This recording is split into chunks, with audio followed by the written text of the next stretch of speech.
You're watching Worldwide News. Subscribe for the latest stories from around the world.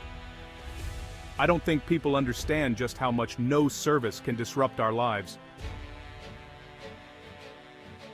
Picture this. You're on a road trip deep in the mountains. The scenery is stunning. You pull over to snap a sunset photo for Instagram, and then you see it. No service. Suddenly you can't share the photo, update your navigation, or even text someone to say you're okay. It's a universal frustration, but it's more than just missing out on social media.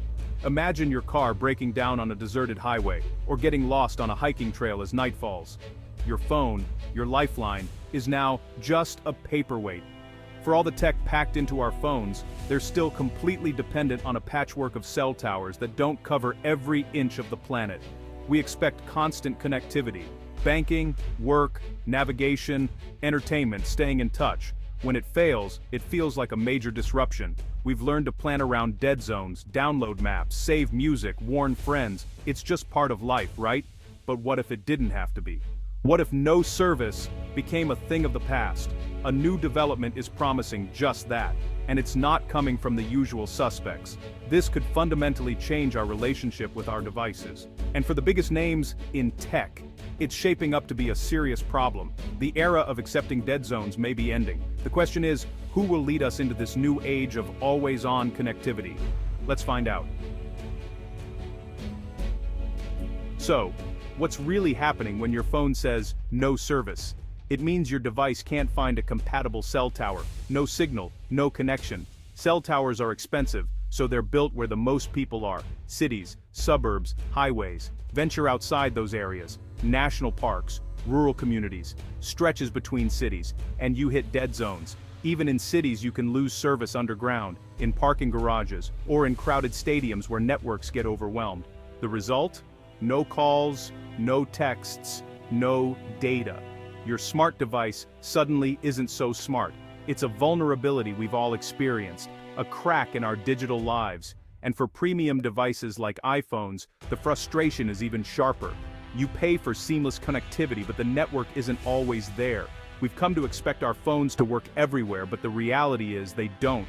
The promise of constant connection is still just that, a promise. And it's a promise that's about to be challenged in a big way. The next leap in connectivity is coming, and it's not what you might expect. Buying an iPhone means buying into the Apple ecosystem, a seamless integrated experience where everything just works. But there's a gap in that walled garden network connectivity. Apple doesn't own the cell networks. When the signal disappears, even the most advanced iPhone is just a fancy brick. Apple knows this.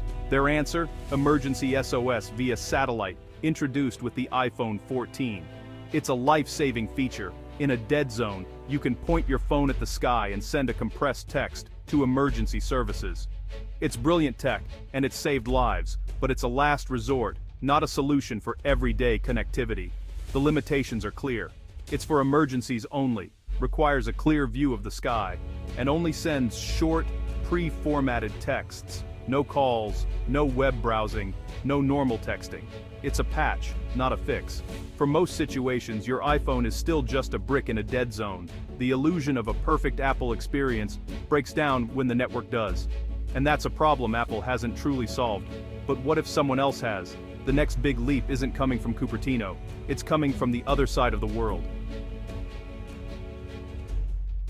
While Apple built its emergency-only SOS, China was working on something far more ambitious, a consumer-grade satellite-to-phone network. The goal? Standard voice calls and data anywhere on the globe, no cell towers needed. Huawei's recent flagships can already make satellite calls via China's Tiantong network, real conversations, not just emergency texts. Now, China is launching hundreds of low-Earth orbit satellites, creating a mesh network that blankets the planet.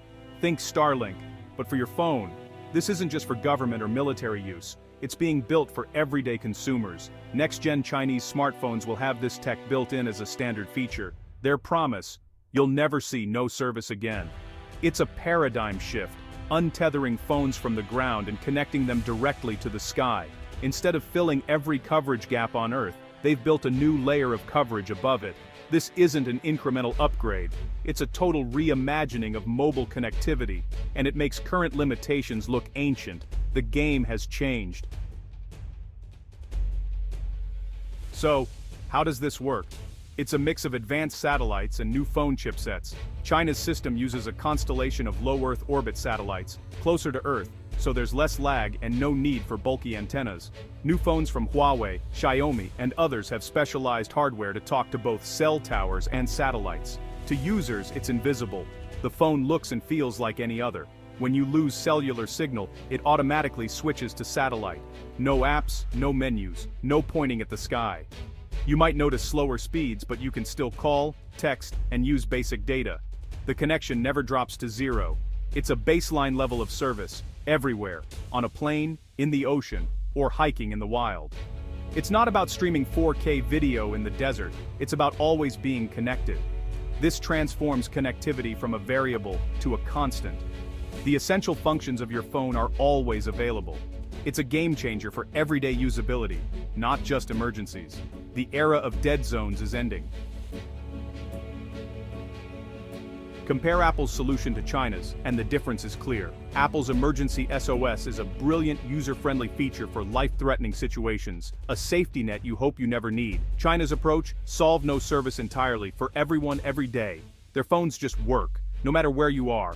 You can text a friend from a canyon, send a work email from a remote site, or stream a podcast while camping. It's about reliability and convenience, not just survival. Apple's message: we'll help you if you're in trouble. China's message: our phones never lose service. Period. For most people, always-on connectivity is more compelling than a feature they'll hopefully never use. Apple users must decide if a situation is bad enough to trigger SOS. Chinese phone users don't have to think about it.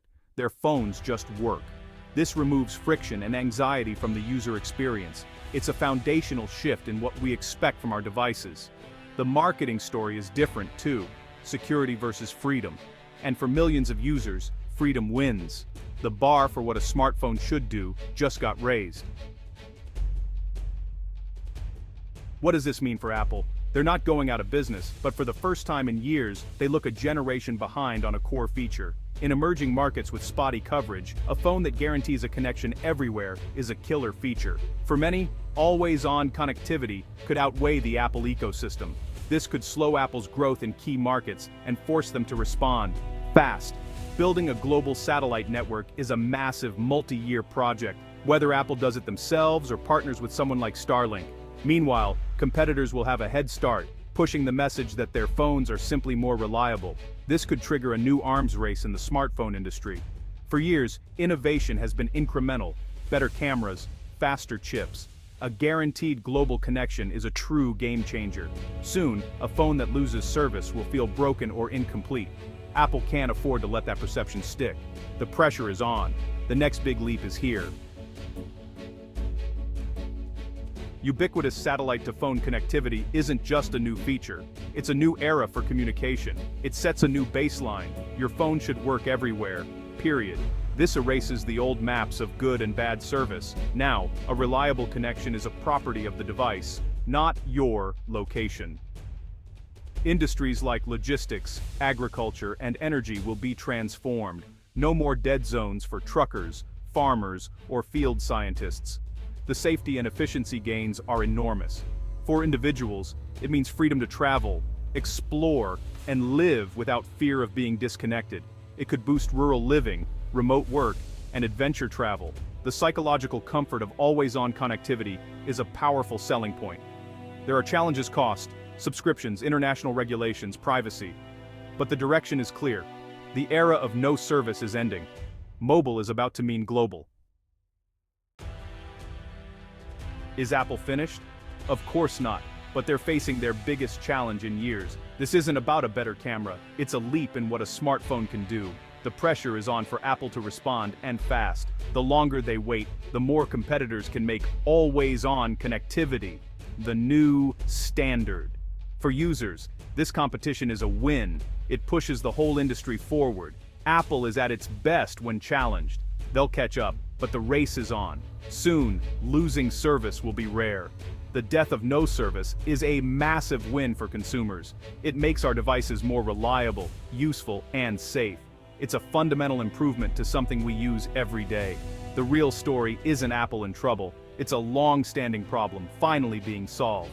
The future of always-on connectivity is here, and it's worth getting excited about.